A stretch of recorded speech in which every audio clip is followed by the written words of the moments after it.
Welcome back to RGR Football. This is a bonus episode that is the audio of one of my radio appearances around the country put onto a video format.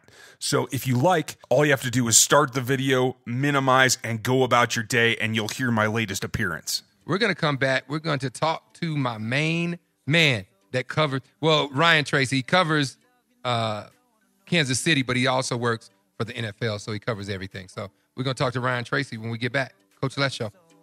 The way I used to love you, oh, I don't want to know. The Coach Les Show. Hey, if you have any questions, you can text us on the new text line, 303-831-1340. You can also call on that exact same line. Right now, though, I got my man, Ryan Tracy, the man, the myth, the legend, does a podcast every day for Kansas City. Somebody told me once he's really wasting his time doing that, and I told them, don't ever talk about Ryan. He's a friend of mine. What's going on, Ryan? I'm hanging in. How are you, pal? I'm doing good, man. You know I had to throw that in there now. Yeah, I figured as much. Oh, man. So training camp's about to start.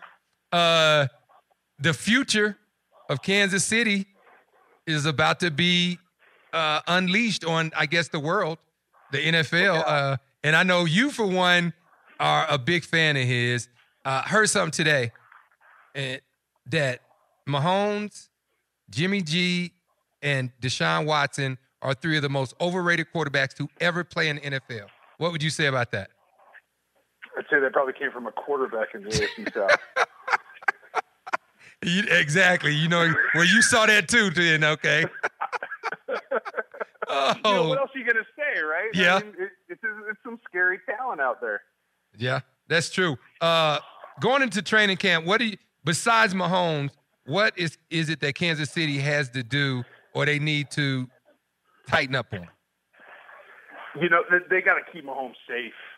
They got a center that's played 2 seasons with some injuries that's just coming back for the first time. They got a left guard spot that is up for grabs with 3 different guys that are marginal, you know, maybe looking for somebody to step up there. And that's really the only thing that can put a serious hiccup in the giddy-up of the rookie quarterback. Wow. Okay. I was saying this earlier. I just want to get your take on this. I said that when you look at the Denver Broncos, I know they're saying there's going to be a number 2 between Paxton Lynch and Kelly. As far as who's going to be their number 2 quarterback, I don't believe it. I think Paxton Lynch is number 2 no matter what, because they can't go backwards. If they take Kelly and then put Lynch in, then it look like they don't know what they're doing. So Kelly has got to be the number 2. What would you say to that? I think you're probably right, but I wouldn't push anything past this coaching staff, to tell you the truth. I didn't think about that. I mean, because at that point, if you're this coach and you can't play defense the way you thought you could when you first took the job, and you're looking for answers at running back to try to keep the ball moving, at some point, if there's any kind of problem with Keenum, you're looking at anything that will get yardage on the board to get you some points. So, literally, I agree. I think Lynch has to be your number 2 just because of the investment. But if it all comes down to it, whoever moves the ball moves the ball. Yeah, that is true. And I know we talked about this before, and someone sent me this question. I just looked at it. They said, if Mahomes fails bad and Alex Smith does good, do we say bye-bye to the coach? Hi, his name's Andy Reid. He ain't going nowhere. I mean, here's the thing.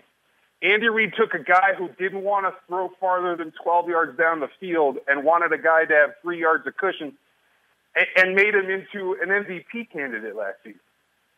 So if you think a kid with a cannon whose only real issue is containing himself, if you really think that Mahomes could fail utterly and completely, then I think you're kidding yourself. And either way, you're going to have a quarterback that's passable.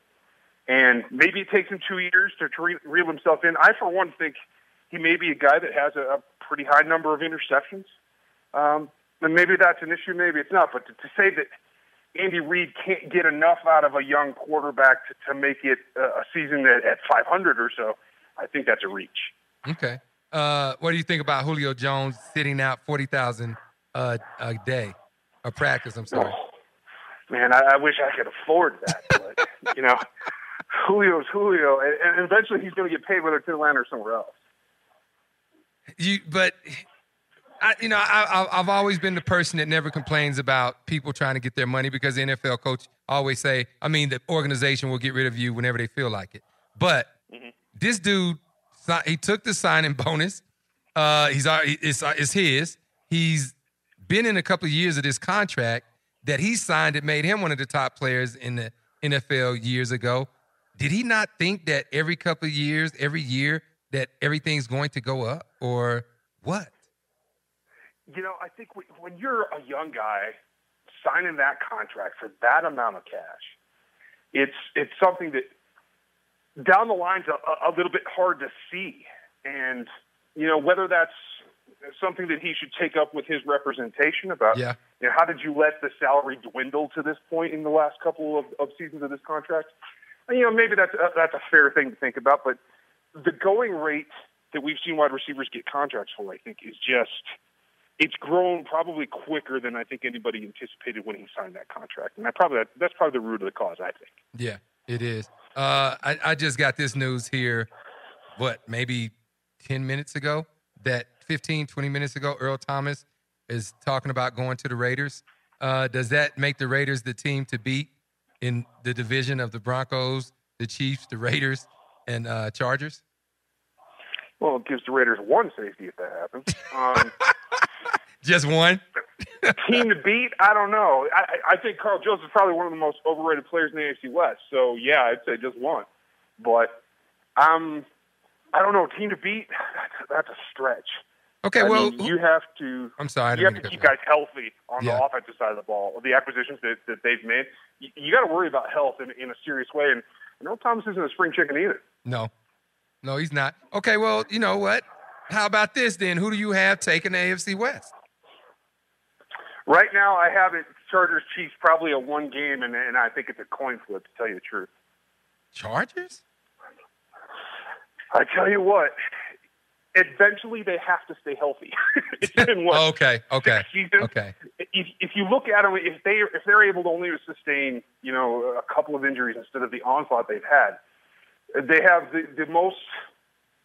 I don't know. I won't say the best, but the most experienced quarterback. They have some interesting tools. They can run the ball. They can defend the pass. They can get after the quarterback. They've got some interesting pieces on defense. They can play pass coverage. I won't say they're elite, but they're very good in. They don't have a whole lot of weaknesses as long as they're healthy. And while the Chiefs have a big weakness in terms of that secondary and trying to defend the pass that we've talked about all last season, I think they're probably close.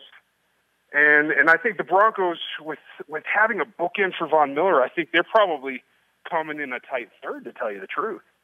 So you have them third? I do. I think the Raiders are the bottom of this division in 2018. Wow. I don't bet, but I'd have to take a friendly wager of one of us wearing the other's jersey. I'll bet you a cheeseburger, buddy. Okay, there you go. We could bet a cheeseburger. We could do that because I don't bet cash, so I'll bet a cheeseburger because I don't see it like that. I see it totally different.